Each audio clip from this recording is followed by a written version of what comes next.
Good afternoon, everybody. It's NCP, and today, in my never-ending list of stuff that I need to do, is we're hooking up the washer and dryer here. It's been about a week and a half since we've been able to wash our clothes here, so wife wanted it done. I'm going to get on it today. The washer was easy. I just put on new burst-proof hoses, but water pressure here is kind of low. I got to check on that, but that's good. That's done. I wrapped the towel around it to make sure it doesn't leak. And we'll check it in 24 hours, but it ran water, no drain problems, nothing. But the problem with the dryer is we've got the 3-prong plug, and I've got this other one here, a 4-prong plug on the dryer. So let me back this up here and show you what we're talking about. Alright, it's a very simple operation. We're going to take this prong plug and we're going to put this one on it, a 3-prong, to fit the socket out there. Basically anything before, I don't know, any houses before like 2000, I think, had the 3-prong plug, and this is a used washer. It's been there forever. I don't know. So we're going to go ahead and just convert this over. It's a real simple thing. In fact, I think most washer and dryer, most dryers, not washers, most dryers come without plugs anyway, because you never know. So let me go ahead and rewire this up, and I'll be right back. Or let me show you how to do it. Actually, hold on. All right. First thing we need to do is remove the access panel. It is unplugged. This was kind of loose as a clamp to hold it to prevent fraying. It'll sit there and go back and forth and get loose. So, let me get a right screwdriver. Hold on. Okay, so let's go ahead and pull these off. Get that back a little bit. This is the access panel. I thought that was a slide. Yeah, it is. Yep. Okay, so wrong tool time. Just go ahead and loosen that. You know, they put these on real tight, but they leave this off. Go figure.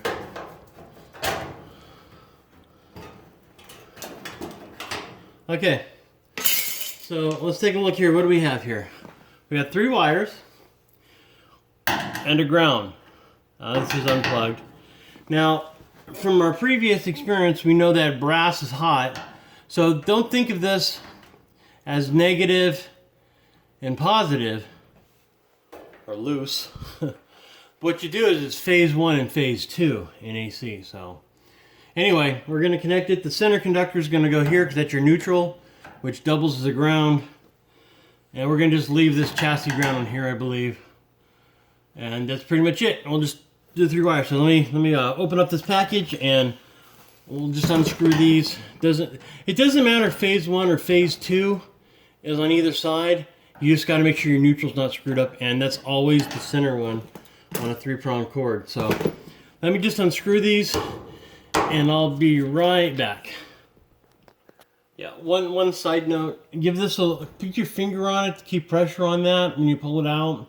Otherwise, the screw could potentially fall down inside there, and then you get to take the back panel off to retrieve your screw. So you don't want to do that. So let me continue here. All right, so now it's all hooked up. We just put the neutral back to the chassis ground, or the ground of the chassis ground. And this is phase 1, phase 2 are both hot, and that's a neutral. And I think the silver screw was on this one, so someone screwed it up. They also had the wrong clamp on there, or the strain relief guard down here. They had this one on, which looks like the new one for a flat cord, so they just pushed it on and didn't do it right. But we're going to go ahead and add that now. Let me go ahead and put that back on here.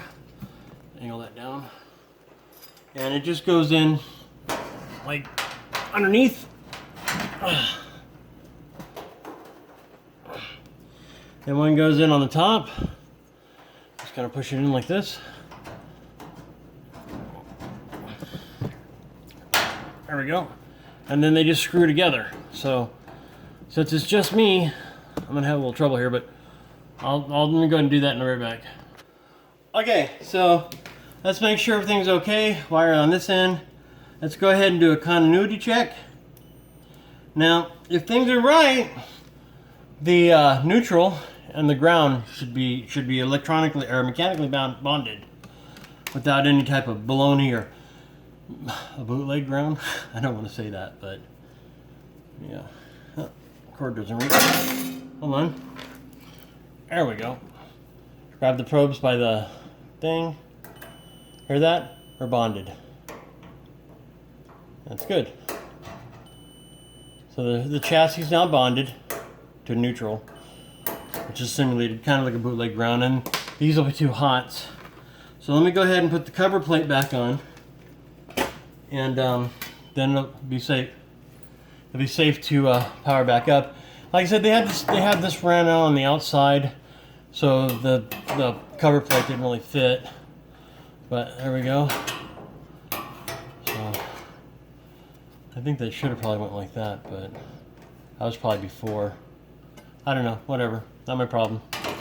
I mean, I guess it is my problem, but whatever.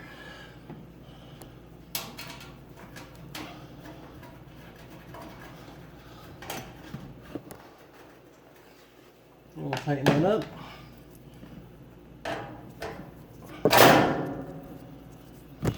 Sorry, screwdriver's in the way, or the camera's in the way. There we go. Now let's go ahead and pull the saran wrap off the cord and see if this thing will power up. Okay, alright, so it's all hooked up.